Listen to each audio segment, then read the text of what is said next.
Good evening to all of you. आज के इस वीडियो में हम ट्रांसपोर्ट इन प्लांट्स जाओ फिफ्थ जाओ इसका जाओ एमसीक्यूज का पार्ट करेंगे, प्लांट फिजियोलॉजी का। और जनरली हम इस पे फोकस रखेंगे osmosis, plasmolysis, turgid, flaccid, hypertonic solution, isotonic solution, इनके ऊपर जो हम फोकस यहाँ पे जो रखने वाले हैं। इससे पहले हमने जाओ active transport, facilitated diffusion, diffusion वगैरह हमने जो कर लिया है। देखेंगे कि डिफ्यूजन जो होता है वो पैसिव ट्रांसपोर्ट होता है, जहाँ पे एटीपी की रिक्वायरमेंट नहीं होती, जहाँ पे कोई भी एक्सटर्नल एनर्जी की रिक्वायरमेंट नहीं होती, जहाँ पे कोई भी स्पेशल मेम्ब्रेनस प्रोटीन्स की रिक्वायरमेंट नहीं होती, जो कि हाईली सिलेक्टिव नहीं होता, या फिर अपहिल ट्रांसपोर्ट जहाँ पे नहीं होता, वो आपका क्या होता है, पैसिव ट्रांसपोर्ट होता है, या फिर हम उसको बोलते हैं सिंपल डिफ्यूजन। उसी तरह से फैसिलिटेटेड डिफ्यूजन की अगर बात करें, जहाँ पे स्पेशल मेम्ब्रेनस प्रोटीन्स की रिक्वायरमेंट होती है, याद रखेंगे, जहाँ जो हाईली सिलेक्टिव होता है, जो ट्रांसपोर्ट करता है सैचुरेट्स को, वो फैसिलिटेटेड डिफ्यूजन है। लेकिन यहाँ पे अपहिल ट्रांसपोर्ट नहीं होता और एटीपी की रिक्वायरमेंट जो नहीं होती है। ठीक है। वेराज एक्टिव ट्रांसपोर्ट की अगर बात करें तो एक्टिव ट्रांसपोर्ट में स्पेशल मेम्ब्रेन प्रोटीनस की रिक्वायरमेंट होती है, हाईली सिलेक्टिव होता है, ट्रांसपोर्ट करता है सैचुरेट्स को। अपहिल ट्रांसपोर्ट होता है, वहाँ पे एटीपी की रिक्वायरमेंट होती है। ठीक है। तो ये एक्टिव ट्रांसपोर्ट के जो करेक्टरिस्टिक्स आपको याद रखने हैं। तो नीट, एचपीटेट, एचपीटीएसटी, एचपीपीएचडी बायोलॉजी के लिए ये काफ़ी इंपॉर्टेंट क्वेश्चंस रहेंगे आपके लिए। सो पूरा वीडियो देखेगा एंड टेलीग्राम को ज्वाइन कीजिए, लिंक उसका डिस्क्रिप्शन बॉक्स में, वहाँ से ज्वाइन कर सकते हैं। तो वहाँ पे आपको हर एक अपडेट मिलती रहती है, हर एक जो नोटिफिकेशन मिलती रहती है। एंड www.shubhamgktrick.com पे जो जरूर विजिट कीजिए, वहाँ पे आपको इंपॉर्टेंट टॉपिक्स आपको मिल जाते हैं। फर्स्ट क्वेश्चन देखते हैं, which are the following statement is correct, इनमें से स्टेटमेंट कौन सी करेक्ट है। So first question, first option में यही लिखा हुआ है कि जो प्लांट सेल होती है वो सराउंडेड नहीं होती है सेल वॉल से। बिल्कुल गलत स्टेटमेंट है। प्लांट सेल जो होती है वो सेल वॉल से सराउंडेड होती है। ठीक है। और वो सेल मेम्ब्रेन से भी जस्ट सराउंडेड ये होती है।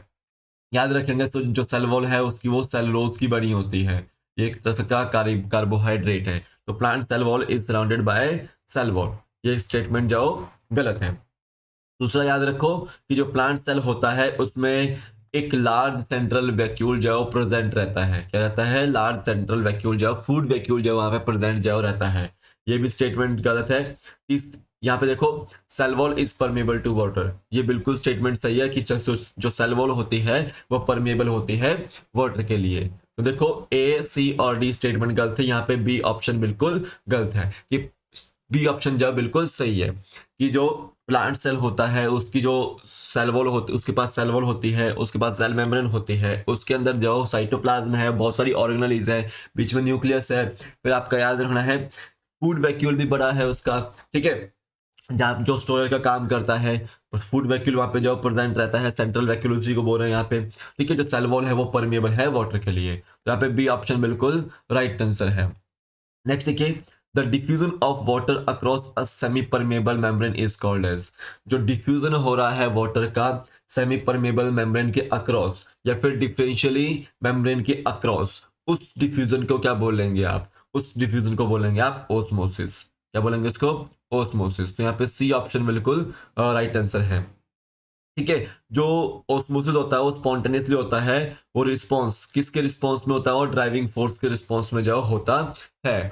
और देखो, जो ओस्मोसिस होता है वो डिपेंड करता है प्रेशर ग्रेडियंट और कंसंट्रेशन ग्रेडियंट के ऊपर। और देखिए, ओस्मोसिस में जो वाटर होता है वो हाई केमिकल पोटेंशियल से लो केमिकल पोटेंशियल की ओर जाता है। ठीक है। और वो तब तक जाता है जब तक इक्विलिब्रियम को जो रीच नहीं कर लेता है। ठीक है। ये आपको याद रखना है।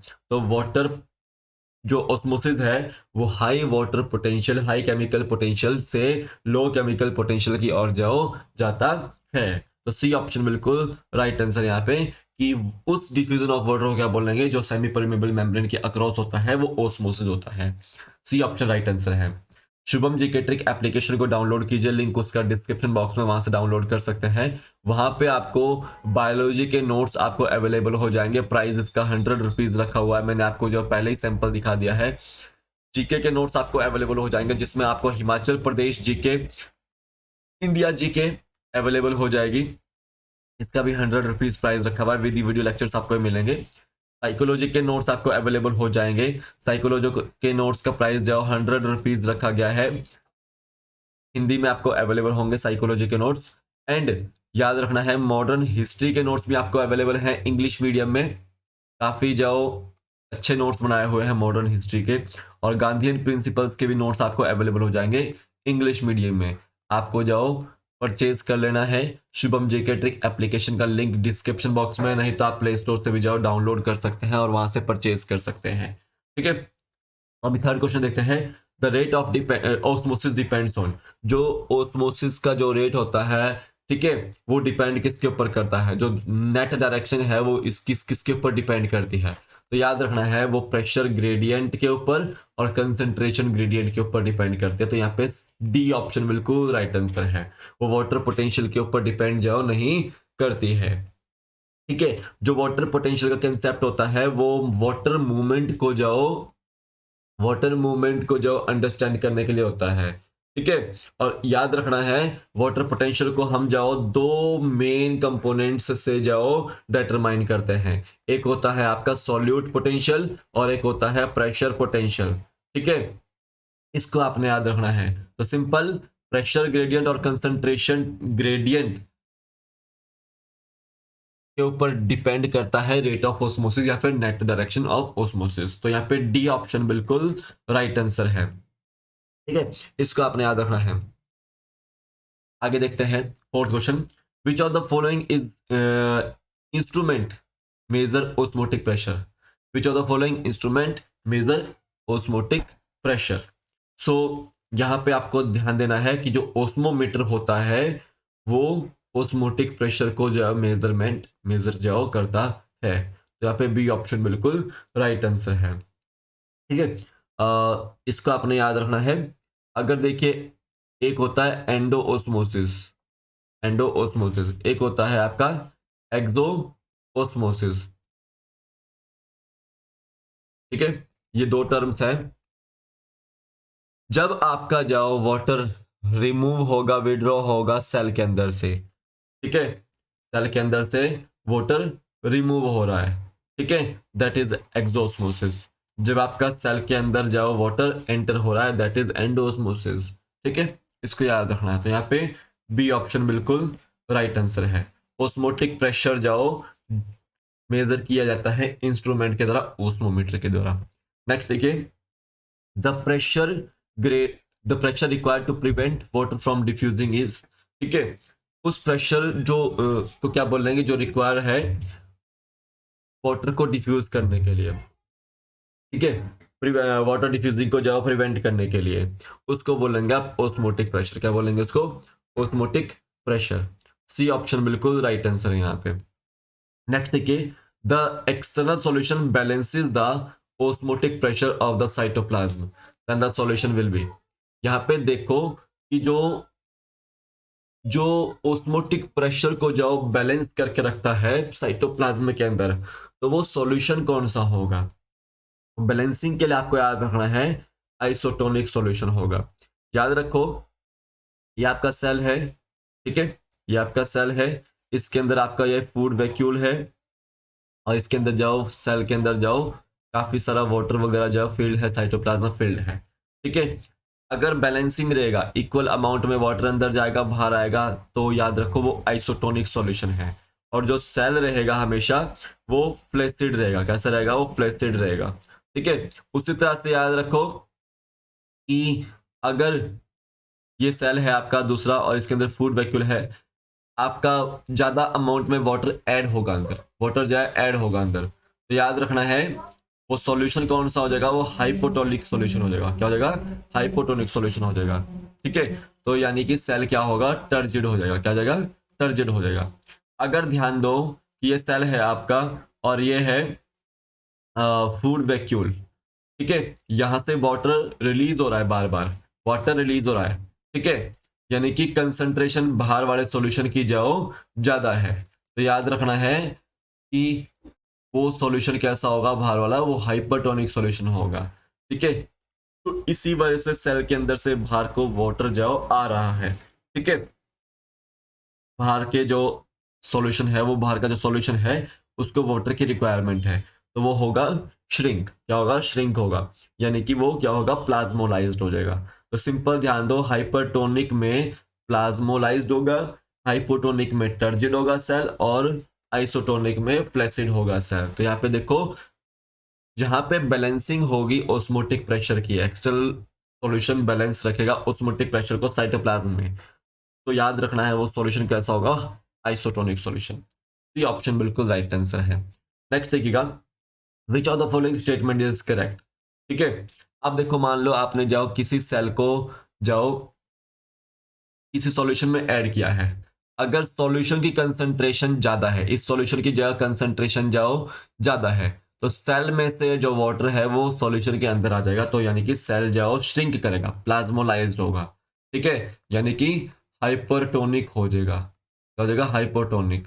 ठीक है, अगर देखो, मान लो ये आपका जाओ सॉल्यूशन है, उसके अंदर हमने सेल को प्लेस किया है, सॉल्यूशन की कंसंट्रेशन कम है और इस सेल की कंसंट्रेशन ज्यादा है, तो ये रिक्वायर कर, या बाहर से अंदर की ओर वाइट वाटर जाएगा, तो याद रखो वो सॉल्यूशन क्या होगा? हाइपोटोनिक सॉल्यूशन होगा, यानी कि टर्जिड हो जाएगा। क्या हो जाएगा? टर्जिड हो जाएगा। ठीक है, तो हाइपरटोनिक में जो है वो सेल जो है वो श्रिंक करेगा। ठीक है, सिकुड़ जाएगा बिल्कुल। ये मान लो सेल है और ये हाइपरटोनिक सॉल्यूशन के अंदर प्लेस किया गया है, तो ये थोड़ी देर बाद जाओ बिल्कुल श्रिंक कर देगा इस तरह से। ठीक है, और हाइपोटोनिक में सेल जाओ स्वेल करेगा। मान लो ये आपका जाओ सॉल्यूशन है, उसके अंदर हमने सेल प्लेस किया है, तो जैसे ही वाटर अंदर जाएगा तो ये जाओ इस तरह से अंदर जाओ फूल जाएगा। ठीक है, याद रखना है। तो इसमें से स्टेटमेंट देखो, the external solution is more dilute than the cytoplasm, then the solution is hypotonic.